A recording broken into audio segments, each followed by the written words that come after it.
Olá, irmãos amados! Saúdo cada um de vocês com a graça e a paz do nosso Senhor Jesus Cristo, amém? Meu nome é Miriam Anitta e estou aqui para a gente estudar juntos um texto escrito pela irmã Laudiceia Cordeiro de Pina.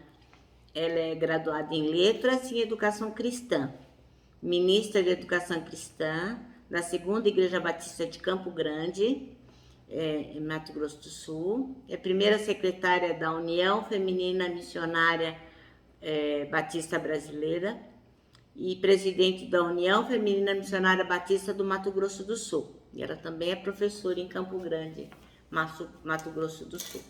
Ela escreveu um texto chamado Doutrina Sadia. Esse texto foi escrito para o Manancial, que é um devocional diário produzido pela União Feminina Missionária Batista do Brasil, que oferece meditações baseadas na Bíblia, que é a palavra de Deus. Então, como não fui eu quem escrevi o texto, foi a irmã Laudiceia de Pina, vou ler com os irmãos e contar aquilo que eu entendi, tá bom? Bom, isso agora esclarecido, vamos pedir ao Senhor que nos oriente naquilo que temos que aprender hoje.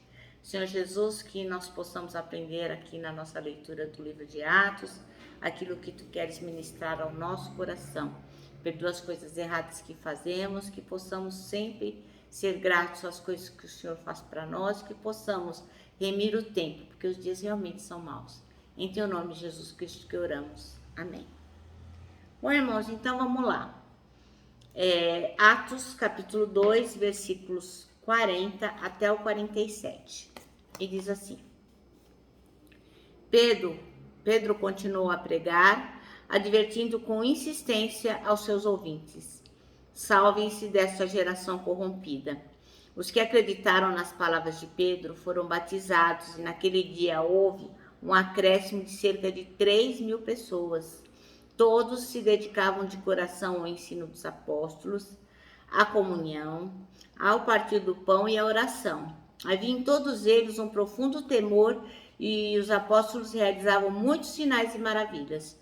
Os que criam se reuniam num só lugar, compartilhavam tudo o que possuíam, vendiam propriedades e bens e repartiam dinheiro com os necessitados.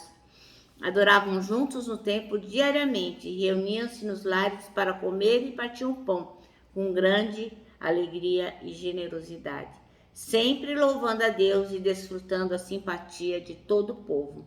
E a cada dia o Senhor lhes acrescentava aqueles que iam sendo salvos. Amém? Bom, o versículo escolhido pela irmã Laudiceia de Pina é o 42. Eles se dedicavam ao ensino dos apóstolos e à comunhão a partir do pão e as orações. Aí ela conta aqui que em outra versão, por exemplo, nessa versão que eu li, que é a versão transformadora, a gente lê que eles, os primeiros cristãos, perseveravam na doutrina dos apóstolos. Bem, ultimamente a gente ouve falar assim muito na sã doutrina, né? Mas o que é a sã doutrina, né? A sã doutrina não é outra coisa senão a doutrina que está no Novo Testamento e que foi nos transmitida pelos verdadeiros apóstolos. Então, assim, a gente tem que ficar atento naquilo que nos é pregado, porque a doutrina está na palavra de Deus e nós temos que conferir para ver se realmente aquilo faz sentido. Então, não é a igreja que vai produzir as escrituras, não são os homens que se consideram sábios, os bambambãs, que sabem tudão, que vão produzir as doutrinas e tal como as coisas têm que ser. Não é dessa forma, não.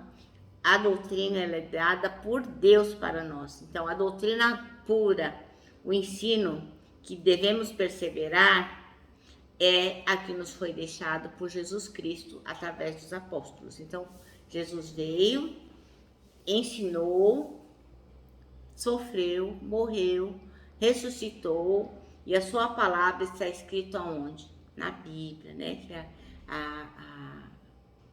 a palavra dele, a palavra de Deus. Então, a pregação do evangelho, dessa doutrina que a gente segue, é que acabou dando origem à igreja. Eles foram se convertendo, foram se reunindo e precisavam de espaço físico, e aí que surgiu a igreja. Então, Porque todos os crentes, eles insistiam, eles perseveravam nos ensinos e eles queriam aprender para quê? Para poder praticar. Então, o cristianismo não é uma coisa assim, eu vou aprender a ser cristão na escola, eu vou aprender a ser cristão na faculdade, no curso. Não, nada disso. O cristianismo é uma busca de vida transformada. É através de Jesus Cristo que nós nos tornamos cristãos. Não é através do quanto a gente estuda. Porque tem gente que estudou a vida inteira e não é cristão.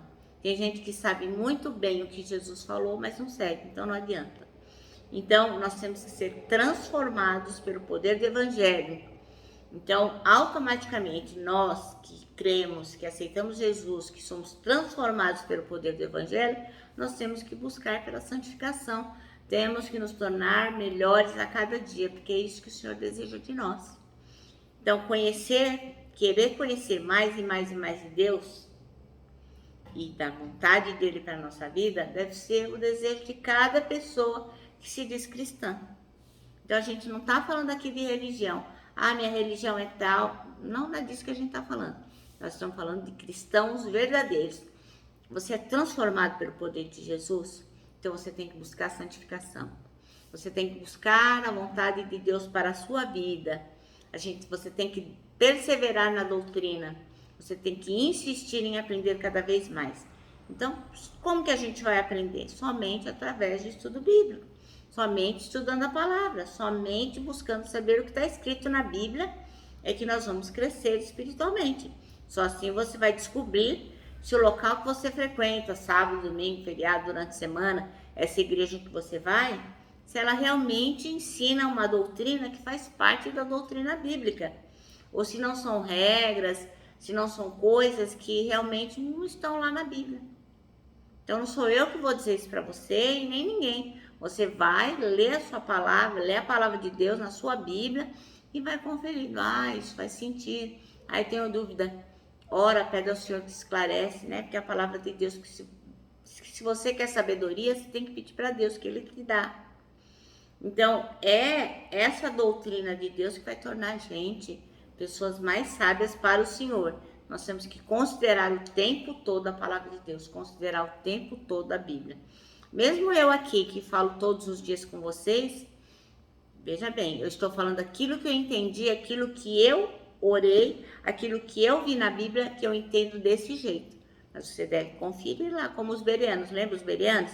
Eles eram mais excelentes que os outros. Por quê? Porque eles iam lá, mesmo que eram Paulo e Silas falando, eles iam lá confirmar se aquilo era verdade. É isso que vocês têm que fazer em relação a qualquer pessoa, seja pastor, padre, bispo, qualquer pessoa que venha falar sobre a palavra de Deus, você deve checar na sua Bíblia se aquilo faz sentido ou não. Então, na igreja modelo, todos se dedicavam a aprender a mesma coisa. E isso resultava o quê? Uma igreja unida. Então, é muito importante, é urgente que a gente volte para as Escrituras. Para quê? Para que o Evangelho puro e santo continue a transformar vidas a cada dia, a cada contato que ele tenha com o Evangelho. Não para convencer as pessoas do maravilhoso amor de Deus, mas para transformá-las, né? Porque quando a gente convence as pessoas, a gente enche o templo, fica aquele mundaréu de gente, mas muitas vezes não são pessoas que conhecem o Senhor Jesus. Então não temos que convencer a ninguém, nós temos que levá-las a conhecer a Jesus Cristo, para que elas sejam transformadas por Ele. Amém? Bom, nosso manancial termina assim, a verdadeira e sã doutrina está à nossa disposição. Não era como antigamente, que a gente não tinha acesso à Bíblia. Hoje a gente tem, não tem desculpa não. Tem gente que fala assim, eu não entendo nada que eu leio. Para, né, gente? Tem tradução para todo lado, para que você possa, pega aqui, medita ali, ora ali, você vai entender sim. Você só tem que ter vontade de aprender sobre a palavra de Deus. Então, basta que haja desejo de aprender e dedicação ao estudo da palavra. Amém? Bom, eu termino aqui com o meu abraço diário fraternal de Ursa. Lembrando que tanta coisa cabe num abraço. Irmãos, olha, parece um laço. Quero lembrar vocês aquilo que está em Isaías 40:31. Lembra? Aqueles que esperam no Senhor, ó, terão as suas forças renovadas. E lógico, terão todo o interesse em conhecer a doutrina sadia. Bem, eu me despeço aqui com a palavra de ordem que é gratidão.